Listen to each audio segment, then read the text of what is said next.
Die ontwikkeling van infrastruktuur is van kritieke belang om Suid-Afrika se ekonomiese en sosiale doelwitte op die langtermyn te bereik. Die landbousektor is ook afhanklik van infrastruktuur en uit die aard van die saak die ontwikkeling daarvan. Om hierdie ontwikkeling te dryf, is die Nasionale Infrastruktuurplan onlangs vir kommentaar deur die Departement van Openbare Werke en Infrastruktuur gepubliseer. Theo Boshoff van Agbiz gesels oor die impak hiervan op landbou. Daarna kuier Dr. Inge Gazendam van die Landbounavorsingsraad in die ateljee om oor virusse wat verwoesting op Knoffel saai te gesels. Vir nou oor analise vir die jongste landbounuus.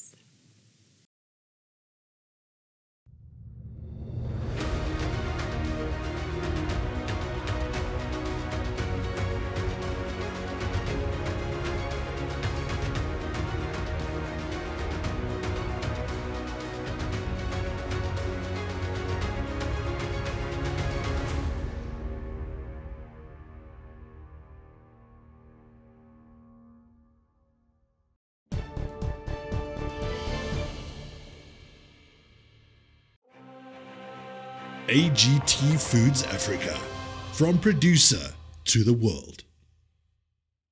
In today's news, a total of 113 South African extra virgin olive oils were recently assessed to determine the winners of the annual APSA Top 10 Olive Oil Awards. The olive oils were judged and the winners selected by a panel of referred tasters and local experts.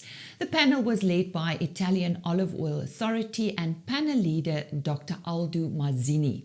The APSA Top 10 Olive Oils accolades were awarded to Willow Creek, Lions Creek, the Rustica Olive Estate, Olive Boutique and Mardot. The other estates also in the top 10 are Portable Olives, Cerrado, Lapithos, Rio Lago Estate and Kleinbergkloof Olive Estate. And Nederburg recently won 3 gold and 3 silver medals at the 2021 International Wine and Spirit Competition in London. Their Cabernet Sauvignon took centre stage at the competition. All of the entries were blind tasted. One of Nederburg's trio of gold medals went to the 2017 private bin 2 Centuries Cabernet Sauvignon. This wine also received 5 stars in the 2021 issue of Platter's South African Wine Guide. The other 2 Nederburg wines that bagged gold were the 2013 Method Cup Classique Brut and the 2019 The Wine Master Noble Late Harvest. And according to a report by Reuters, Japanese scientists have developed laboratory-grown Wagyu meat. Osaka University researchers used 3D bioprinters and bovine stem cells to replicate the meat's distinctive marbling in a solid steak-like piece. It serves as a replacement for the minced meat format that has typified other attempts at cultured meat. It currently takes about 3 to 4 weeks to generate a cubic centimetre of cultured meat, making it unfit for commercial use. Experts say this development can push the price of Wagyu meat downwards should it be commercialised. Well, that's today's news.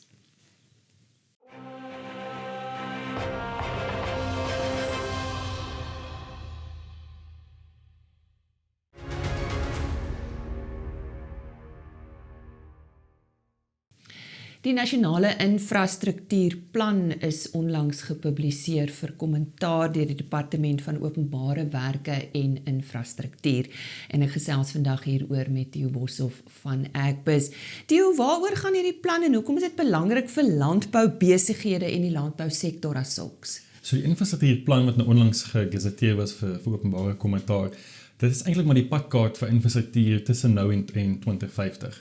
En het is geweldig belangrik eintlik vir die sektor, beide vir landboubesighede sowel as landbou en natuurlik die breë ekonomie om te weet presies waarheen mens gaan met die infrastruktuur. Soos jy mag weet, die hele ekonomie is natuurlik afhanklik van infrastruktuur. Veral, jy weet die 4 kategorieë waarna hulle kyk is energie, infrastruktuur. Ons weet almal met load shedding en Eskom en so hoe geweldig belangrik dit is. Jy weet, nie net vir die ekonomie nie, maar vir almal van ons lewens. Waterinfrastruktuur, wat natuurlik vir landbou baie pertinent is. Dan kom ons ook in logistieke infrastruktuur, sowel as inligtings- en kommunikasie-infrastruktuur, wat miskien bietjie minder belangrik is vir landbou, maar vir ons breë ekonomie se ontwikkeling geweldig belangrik. Waaronder val paaie. Paaie is ek sê logistiek. Logistiek, ja.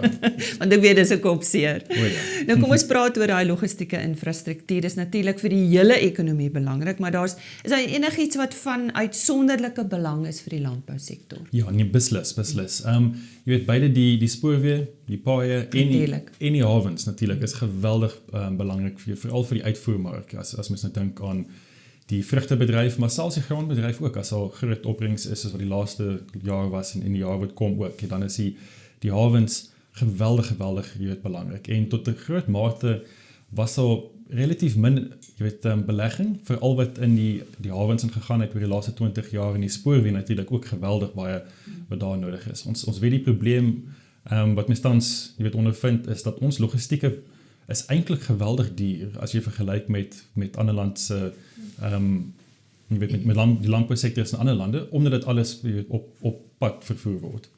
Al die beleggings in die laaste 20-30 jaar het eintlik ons padinfrastruktuur ingegaan, jy weet, en die spoorweë en die hawens was dit tot 'n mate afgeskeep.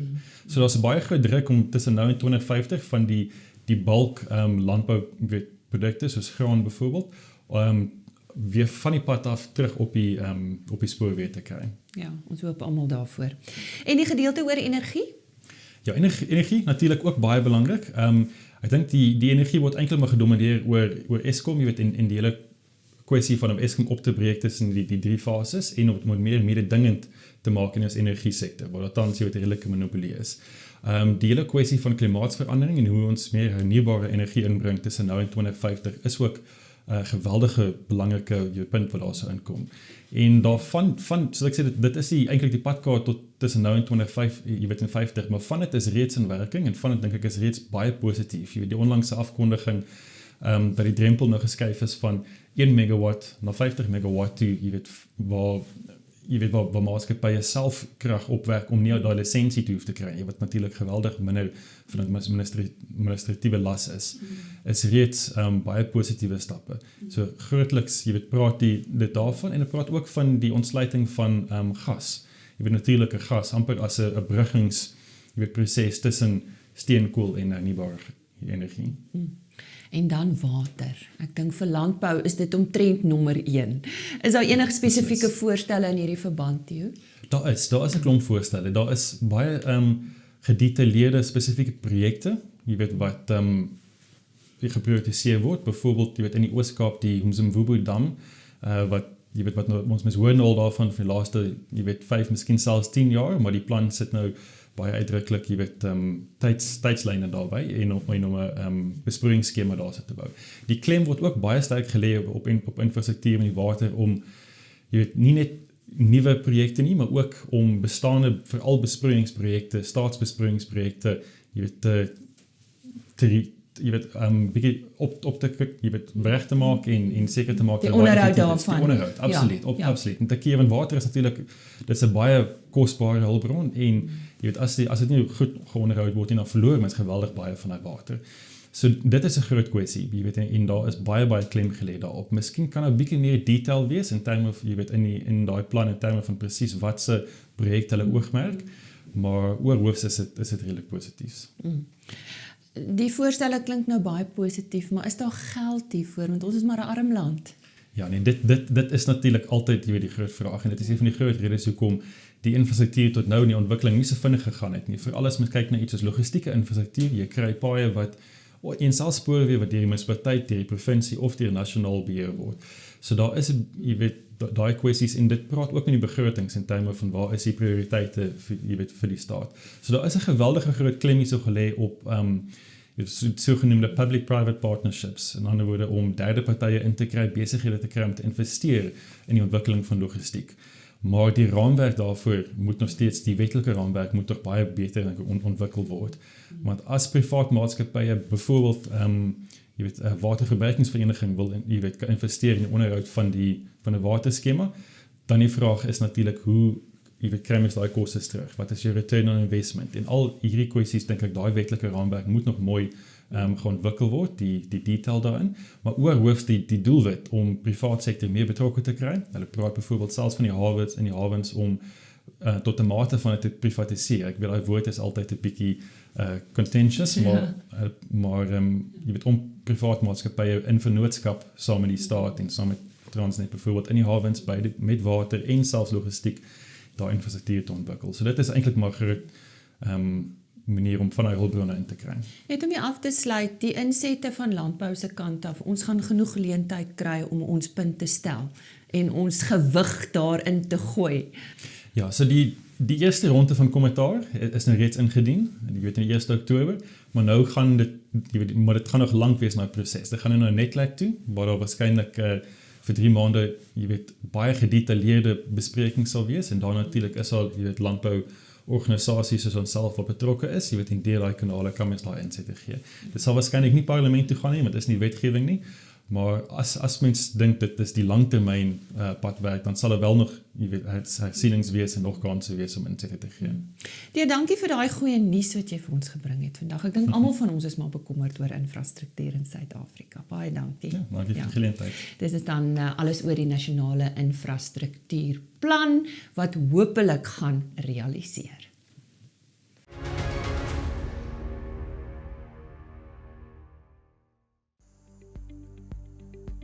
Ons wil 'n bietjie vandag kyk na die olieprys en dis Brent olie en gewoonlik as die olieprys goed opgaan, sê dit gewoonlik vir jou dat al die produkte wat rondom energie in daai wêreld beweeg, baie merk sterk bly en dit is onder andere mielies. So ek wil net vir die boere noem dat terwyl hierdie grafiek van Brent olie lyk soos hy nou lyk en kyk net hierso hoe pragtig het hy al gestyg. Kyk daardie pragtige trendlyn of 'n lyn tendenslyn sê vir jou dat hy kom elke keer terug, so hy behoort eintlik terug te kom na $73.19 vir 'n vaatjie, maar op die oomblik lyk hy pragtig. Ek dink persoonlik dat ons kan maar die Brent olieprys dophou. Dit beteken natuurlik inflasie is besig om op te gaan. Dit sê vir jou dat kosprodukte gaan opgaan en terwyl hierdie prys loop, kan ek vir jou sê dat sagte kommoditeite moeilik gaan terugkom. Maar ek wil nou net vir die boere sê, die eerste waarskuwing sal wees onder $73 en dan die groot waarskuwing sal kom as hy onder hierdie 40 week bewegende gemiddelde begin inskuif van $66 per vat. So hou dit maar dop. Hou dit so op die sykant. Ek weet baie van my ander boere hou gewoonlik die rand-dollar dop, maar ons kyk vanaand 'n bietjie na 'n ander indikator wat Brent olie is. Hy sê ook baie keer vir jou wat te wagte is in sagte kommoditeite. So klou aan dit vas terwyl hierdie pryse hou, maar wees net versigtig, hierdie prys het al verskriklik gehardloop. Ek bedoel van $20 al die pad tot by 85 basies in een ry. Dit is 'n fantastiese styging. Al besoek gerus ons webtuiste www.fransklerk.com vir meer inligting en onthou ons het 'n skrywe wat spesifiek gaan oor mielies en oor die rand-dollar. Lekker bly.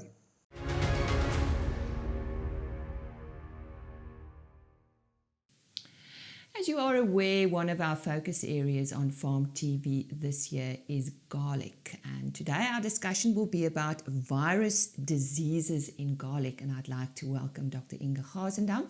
She's researcher at the Agricultural Research Council. Inge, what is the biggest problem garlic farmers are experiencing regarding virus diseases?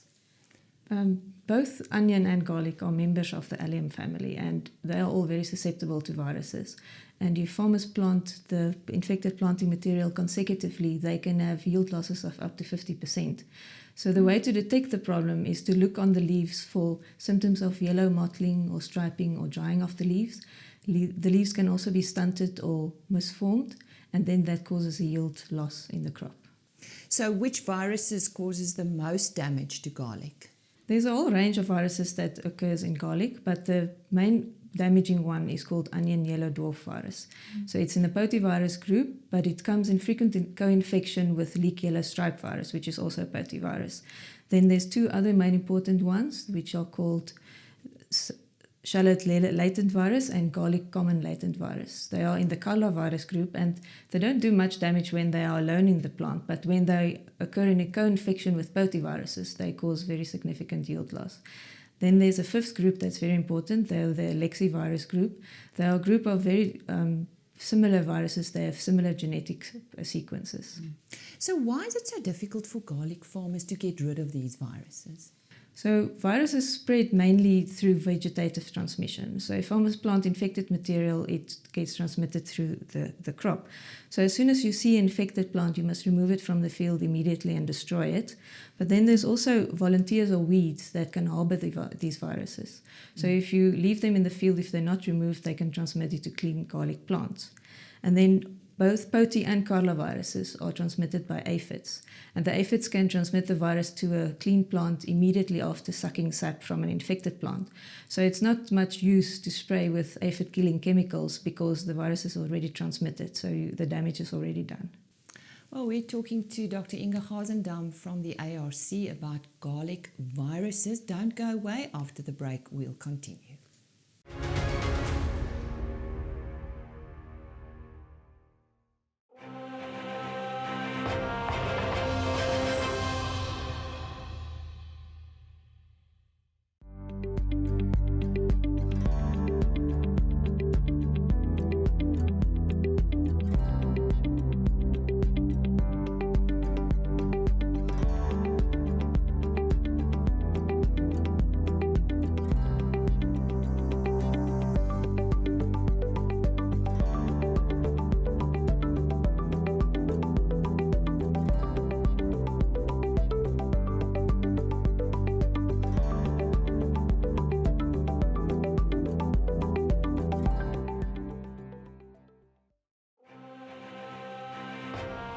Burback, shaping the future of animal health.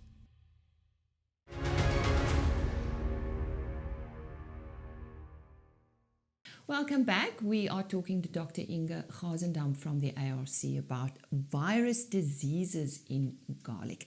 Inge, so how can farmers determine with which viruses their garlic plants are infected? So ARC has developed a specific test for the 4 main viruses and then also the lexivirus group. And the process entails the isolation of RNA. You can do that either from leaves or from the bulb tissue. And then a very specific small piece of the genetic material is amplified through at the same time through a multiplex reverse transcriptase PCR or polymerase chain reaction. And then you visualize the fragments by electrophoresing it through a gel. So you detect the virus fragments visually on the gel. Sure, that's quite complicated. Yes, and it's all done at the same time, the 5 groups in a mixed infection. This test that you were referring to, what makes this so special? So the test makes use of very specific sequences that are present in each virus genome, and it's obtained from public databases.